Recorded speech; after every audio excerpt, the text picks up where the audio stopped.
Hi, everyone. Welcome to a special conversation on the Legend Fiction Show. This is for the upcoming convention, Worlds Without End, LegendHaven 2023, and we're joined by Kate Franz from Fiat Self-Publishing Academy. Hi, Kate. How are you? Hi, Dominic. I'm good.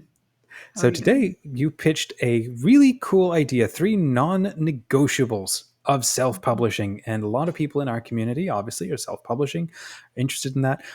The work that you do has a stronger focus on nonfiction, but there are a lot of things that also apply to fiction as well. So you identified the good, the true, and the beautiful as these non-negotiables. So Mhm. can you give us a little overview of that, little overview of Fiat, and then we'll get into this. Yeah, absolutely. So, as you said, I run the Fiat Self-Publishing Academy, and I help authors self-publish good, true, and beautiful books all through the lens of the Catholic faith.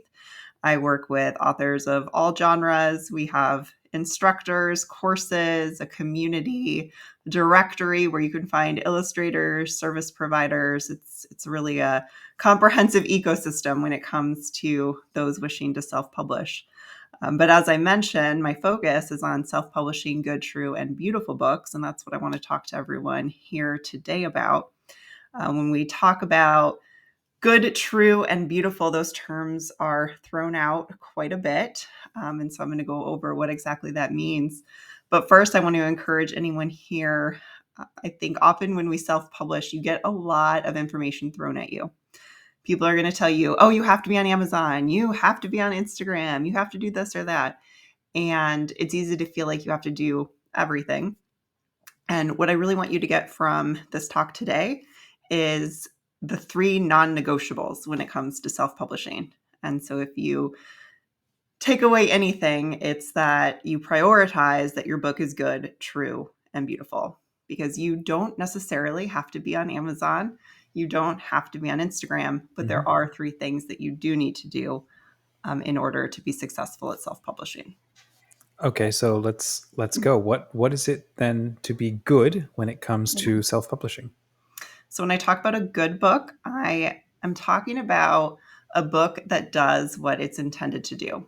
And so if we think about what books do, they are going to convey a message to a reader. They're going to convey a story.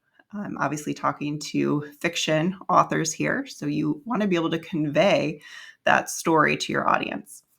And when you peel the layers back and you think about, okay, well, what is going to help me to convey that story? First, we have to think about quality writing and our craft of writing. And do we have any gaps there? Do we have any skill sets that we need to improve upon?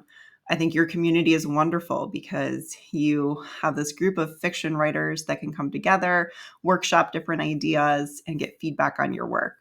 And I think that is part of forming the good, those critique Mhm. groups, workshops, identifying what you need to improve your craft of writing. And then editing. So even editors need editors. And it is so important that when you are working on your draft, that you seek out a professional editor that can help you to really hone that manuscript. And there's different types of editing. When you reach out to editors, they can help you work through this and figure out what you need. I think sometimes we think editing is just proofreading at the very end, but editors can do an editorial assessment of your full manuscript. They can do developmental edits and really help you organize your thoughts and the plot and the story that you are writing. And so that's so important, is to have a professional editor take a look at your manuscript. And then if we're also thinking about the are we conveying our story well, this Mhm. also means, um, are we publishing a story that's appropriate for the age and the intended audience? So that might mean needing to do vocabulary leveling and looking at, what is the vocabulary level of my manuscript and what are the age of, children that are going to be reading this? Or if this is middle grade fiction, is the vocabulary level appropriate? So with these services and with Fiat, Do you have people that provide these services, or are you primarily a courses based platform? Yeah, that's a great question. So I have two incredible editors that are instructors within the Fiat Academy, and I've just started providing more services related to editing and writing. So this is definitely not going to be a comprehensive full manuscript edit by any means. Like if that's what you're looking for, then you're going to want to go and hire that editor to do that for you. But the things I've started doing are first page manuscript critiques where members can hop on, read the first page of their manuscript, and then get an editor's feedback on that first page, which we all know is so important. Mm-hmm. And then I've done back cover blurb critiques to get the description of your book that on the back cover critiqued by an editor, and also started to do group writing coaching sessions with a fiction Fantastic. Yeah. editor and a nonfiction editor. So members can hop on and just ask questions to an editor. Like, does this title make sense? How do we outline? How do we get past writer's block? Things like that. Mm-hmm. So while the Academy is definitely more focused on the business of self-publishing, the logistics of it, how do we do it? How Mm-hmm. do we be successful authors when it comes to books and business? Um, I have to recognize that writing and editing and all of that is so important. And so I've tried to incorporate those, group coaching sessions wherever possible. Fantastic. Okay, so we've covered good. Now let's talk about the true. And Mhm. then, like we were talking before we hit record, there's the difference between, or a difference between how something is handled in a nonfiction capacity versus a fiction capacity. So, can you Right. speak to both? Yeah. So if you are writing a nonfiction book, for example, and your book is heavily based on Catholic theology, morals, you're teaching the faith, then you're really going to want to think about pursuing what's called an imprimatur. This would be where you would go through a formal review process within your diocese. If granted that, then it's basically as if your bishop is saying, let it be printed. You can print this and publish this. So that's the gold standard when it comes to if you're writing any type of work that has to deal with faith and morals and Catholic teaching.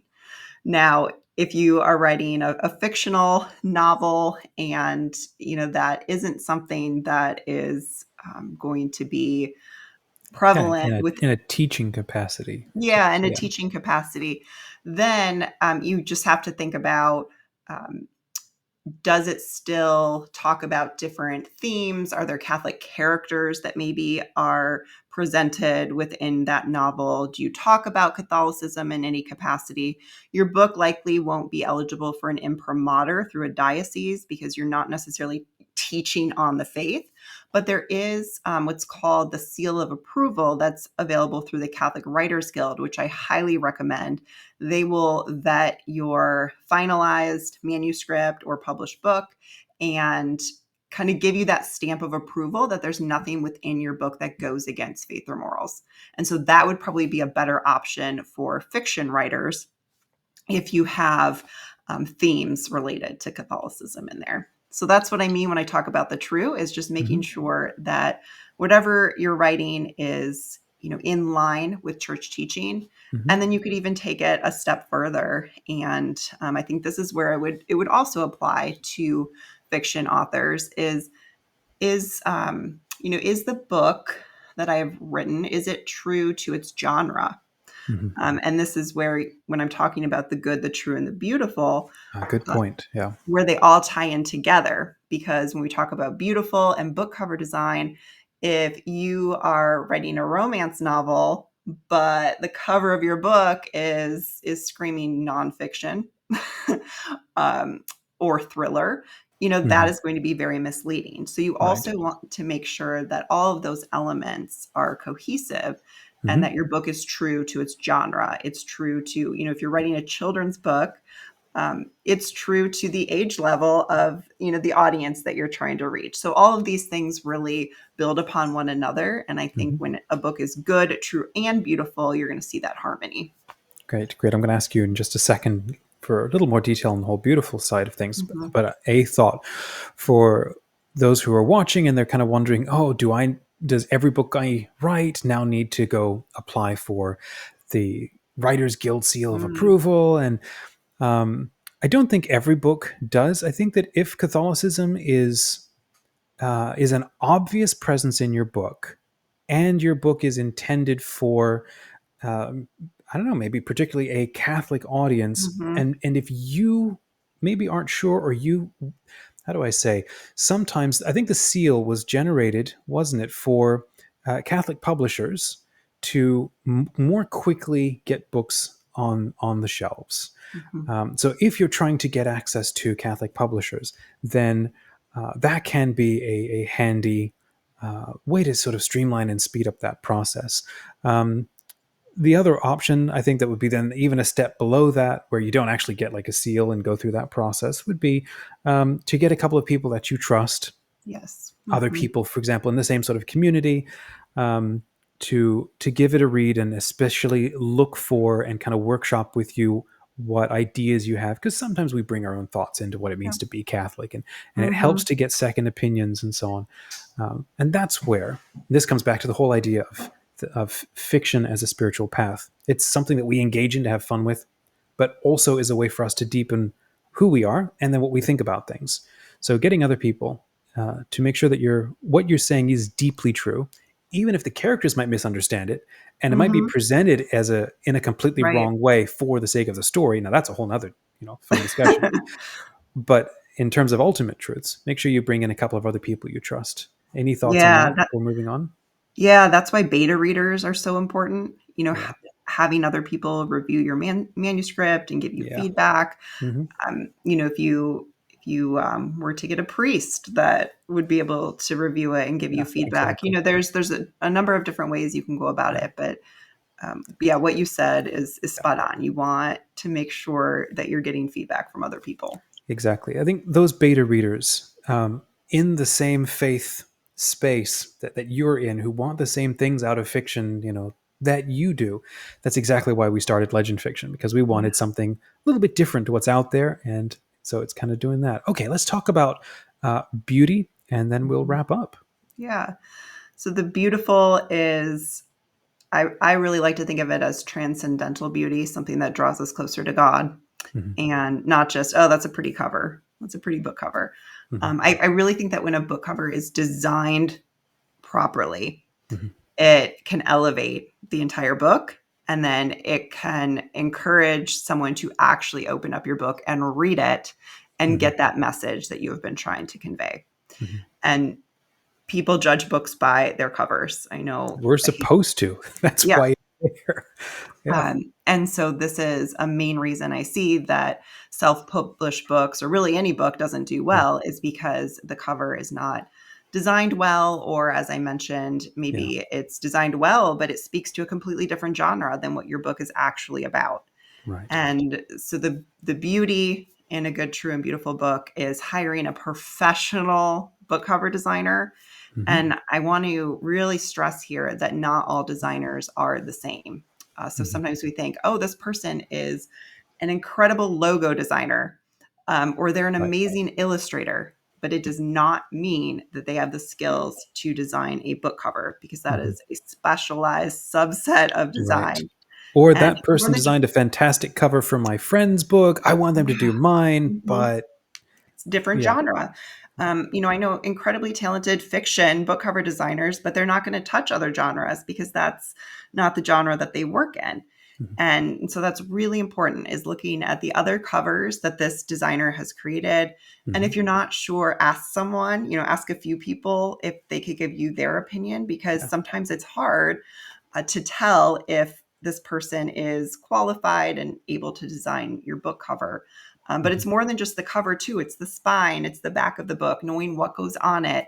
mhm. And so that's so important. And then beyond book cover design, there's other designers that you'll need to work with as well. So if you're getting illustrations for your book, Mhm. if you're obviously you're gonna have to get your book typeset or formatted. If it has a lot of visuals or graphic elements within the book, then an interior formatter that can lay your book out for you. So Mhm. all of those things are so important to consider when you're thinking about the beautiful Mhm. in a book. Right, right. Especially with something that's meant to stand on its own, kind of independent of you Mhm. hawking it or selling it. Beauty creates the context that invites our attention, so that Mhm. we can actually pay attention to something. And I think it is absolutely true. And we have a couple of really lovely cover designers who are now partnering with Legend Fiction. And Mhm. you yourself, you have courses for everything you've just talked about today. You have courses that go more deeply into these, isn't that right? And then Yeah, a so very active community too. yeah, so all the topics I've talked about, I have course modules that dive into these more in depth, and then a community where you can talk about these topics, you can share your book cover, you can ask for feedback. I really try to make it a place where you can get feedback on a number of different things, and then not just know, oh, I need a book cover designer, but oh, here's a directory where you can actually find one, and Mhm. then share that experience with others. Wonderful. So as of this video, Fiat is still closed for registration, and you're looking forward to a future date when it'll be open again. Can you speak to that? Yeah, so right now enrollment is closed, but I am hoping to open it up soon. It might be open by the time LegendHaven is actually started. Okay. So for those who are watching this, maybe it will be open by then. I have not set an actual date yet. I am working on creating tons of resources for my current members. And then Mhm. when I feel like I have those in a good place, then I will be relaunching. Wonderful. And uh, what was the website so that people can check you out? It's academy.thyolivetree.com, which I know is a little bit confusing because I have not actually talked about my other business, which is Thy Olive Tree. That's how this all Mhm. started, my publishing business, where I self-publish my own books and sell other books by Mhm. Catholic authors. Yeah. So that website is academy.thyolivetree.com. Yeah, and I'll put that link in the description. And I mean, we've chatted before on this channel, so people can look for those conversations as well. But you started this whole academy because you were trying to figure these things out for Mhm. yourself and couldn't find a nice, easy kind of online place in the community that centralized this. And you've now been open for a bit over a year now. Under a year, I launched in mid-January. Okay, Mhm. wonderful. What's been some of Yeah. the feedback, and what's one thing you're really proud of with how far it's come? I continue to get really great feedback from members. And every now and then I'll get a message that someone felt like they would not have been able to go down this self publishing journey or this path without the academy. Mhm. And that just makes me so happy to hear. And knowing that I'm building a community and I'm helping to break down silos so that you don't have to be working alone and trying to figure out everything on your own because Mhm. it's a lot. And that's what I did when I started. I tried to do everything by myself and Mhm. piece everything together. And so I'm just sharing that knowledge with others. Beautiful. Kate, thanks so much for coming on. Yay. Folk, if you haven't yet heard of the Fiat Self-Publishing Academy, excuse me, check the link in the description. Go ahead and register so that when Kate is open again and enrollment is open again, you can get in there and have a look at what she's building and explore her courses. And then check the other link to come and join us at LegendHaven, which is the all free for all online Catholic convention, well, Catholic and Orthodox convention for sci fi fantasy readers and writers. So check out those links in the description, follow them. And if you are a fiction writer, keep writing. And if you're not a nonfiction writer, keep writing and get in touch with Kate if you're looking to self publish.